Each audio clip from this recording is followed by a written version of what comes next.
Hello, welcome to Wizard Lizard Early Alpha. This is number 4. Are you excited, Jeff? I'm excited. Oh, you know what? I need my gamepad. You know what? I'm going to play with keyboard today, because why not? That's right. Well, this is a test. This is an alpha test. That's right. So we need to test the things. Test all the things. So, this is the library, which we showed off a little bit recently in a video, but today we're going to make it the focus, because we've been doing the most work on it. We got new stuff to show off. That's true. So let's see. I think there's been some rune polish, which are those traps on the floor. Oh, yeah. Those are poison runes. There's Show that. been Whoa. some work on the ink. Oh, Oh, you got No. poisoned. you can possess the inks now, which I will show that off. Oh, that's true. We didn't have the possession of Ooh. those two entities last time we showed the video. That is an extra little bit of work, but it's not too bad. It feels well worth it, because as we talked about on the podcast, we kind of get more mileage out of the work that we already did. Like we have to have monsters in the dungeons, and by making them possessable, we can have just more content for players to enjoy. Indeed. So now I am a little wiggly inkwell. I like how the feather kind of like wiggles around. Yeah, it wiggles just a little bit. Just a little bit. Doot, doot, doot, doot.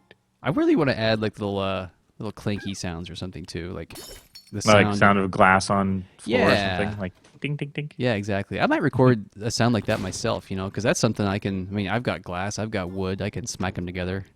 Oh yeah, See that's what happens. just using kind of natural stuff is a good way to generate sound effects, right? Yeah, totally. So that's crazy. This monster is still. Oh, I gotta possess something. Oh, I think it might be in a broken state here.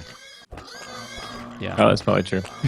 We Let's- haven't made it so you can possess the books quite yet. This is what happens when we show off an early alpha. So yeah, the books are like the most incomplete part of the library so far.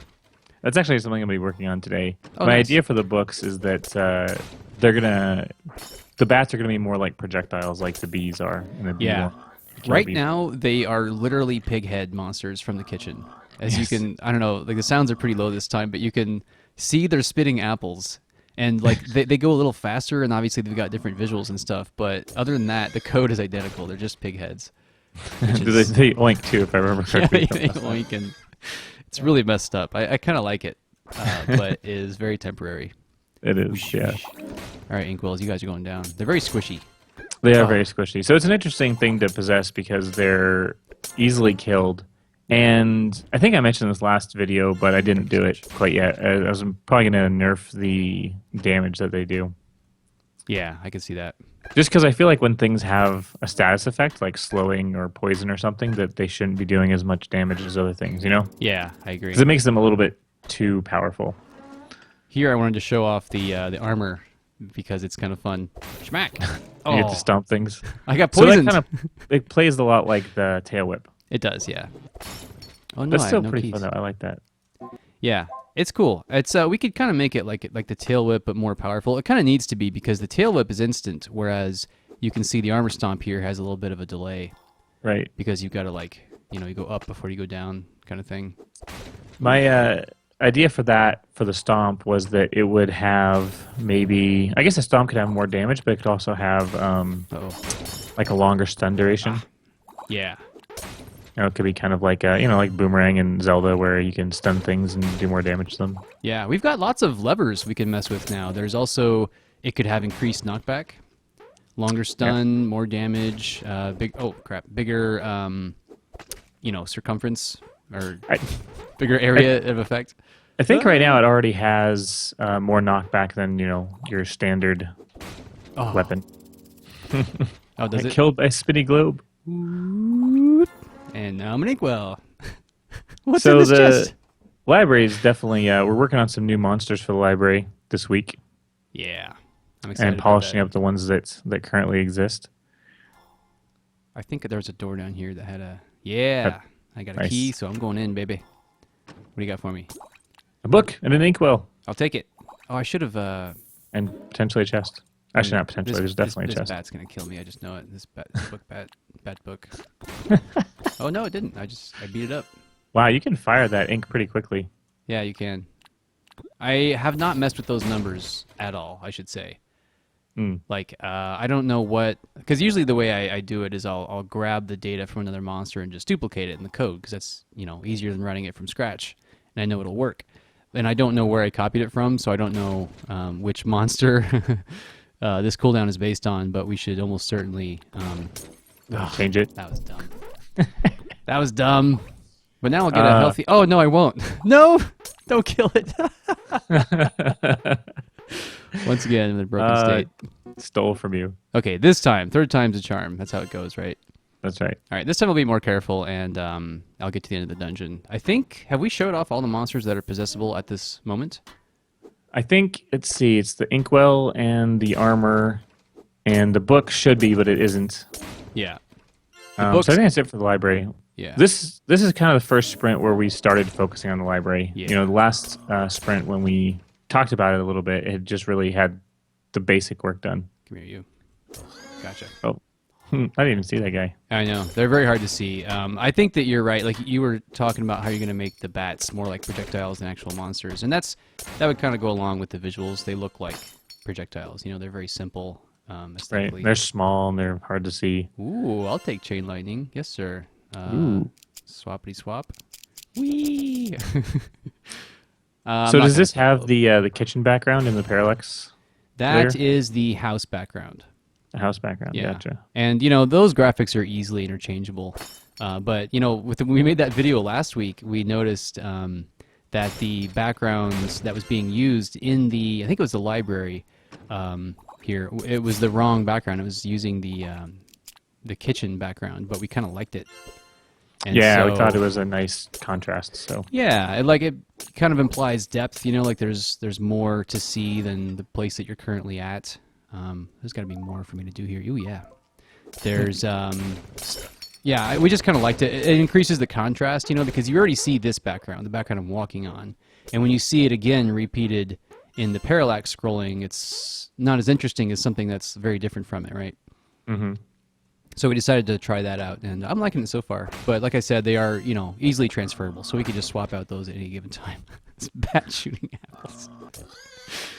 Uh-oh. It's funny when we do these videos is because I feel like, there are a lot of issues that we talk about in the game, and they don't always get done. Whoa. Oh, did you see that? Yeah. Interesting. That's like the perfect storm of physics stoppage or something. Will it hurt me if I touch it? I'm assuming they will, yes. Ow.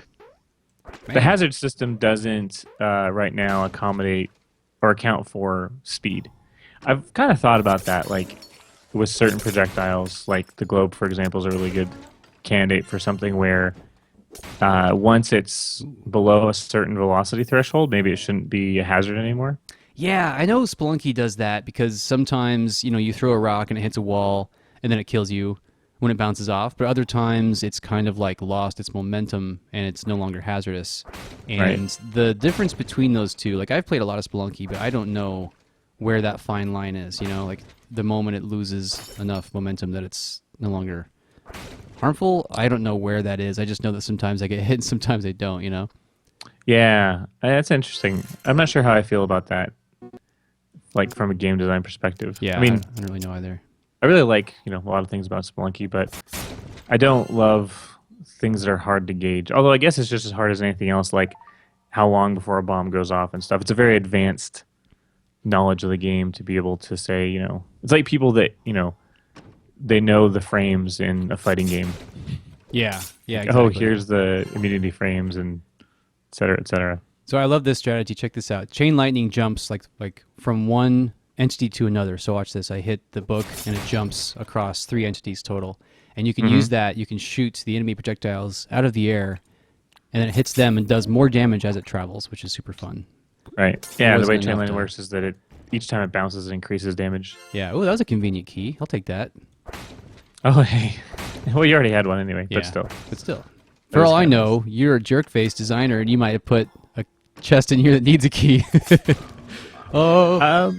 I mean, if there are chests with keys in these rooms behind these doors, then that's a bug in the procedural generator. I tried is to it make really? that not the case Oh, interesting. because I did realize that getting a key or spending a key is not fun. Right. Green mana. Getting mana out of those locked room is kind of lame too. I think that maybe I should restrict that to certain kinds of chests that are going to be good, like trinkets or something. We had a ticket too for making mana drops that were more than just the typical drop, and that might feel okay. Yeah, actually, that's almost ready to go. What I needed to do is or at least what I wanted to do was I wanted to make it so that the quantity of mana would show up on the icon. Right. So that you would know, like, oh, this is a 25 mana drop or a 10 mana drop or what have you. Yeah, that makes sense. So I believe I've explored the library, and as you can see, it's kind of anemic at the moment. You know, we don't have as much content built out yet because this is the latest dungeon we're working on. You know, as the kitchen is starting to feel pretty solid. We're going to continue to do work on it, but the library is, you know, it's probably about halfway there, maybe a third. Yeah. Oh, I think wow. There's basically two big missing pieces. One is we need more monsters. I feel like we're actually doing okay on traps. So we've got the 3 different runes, and we've got the globe. Yeah. We can also throw the spike traps and maybe the webs from the kitchen in there too, because webs kind of work everywhere. That's true, yeah. And spiders in the library might make sense as well. You think, you know, library, sometimes you think like an unmaintained corner that's like covered with cobwebs, and, you know, cobwebs come out of spiders, so that might be make a lot of sense too. That's true. Maybe we should not have cobwebs in the kitchen. Yeah, we've talked about, you know, having something more kitchen-y, because you don't really see a whole ton of spiders in the kitchen, in kitchens in general, right? And so it could be, you know, because really it's just an entity that sits there and slows down whatever's walking across it. And that could be in a kitchen, that could be like a, you know, pile of food, like some goo on the ground, or like a slippery pile of water or something. I don't know. On the other hand, we already have the inkwells in the library, which also have the same kind of slowing effect as the webs. That's true. Yeah, we don't want to overload behaviors too much. So we need a few more monsters. Then we also need to make some kind of curated thematic rooms like we have in the kitchen, like the banquet hall and the chicken coop and stuff like that. Yeah, totally. So do you want to check out do one run through the kitchen, or? I think we're good. Showing off the library this week. Nice. Well, I hope you liked the preview of the library. We're going to be working on it more this week, and hopefully we'll have some new monsters to show you next week, and maybe some better room compositions and that kind of stuff. Cool. I'm looking forward to it. Ship it.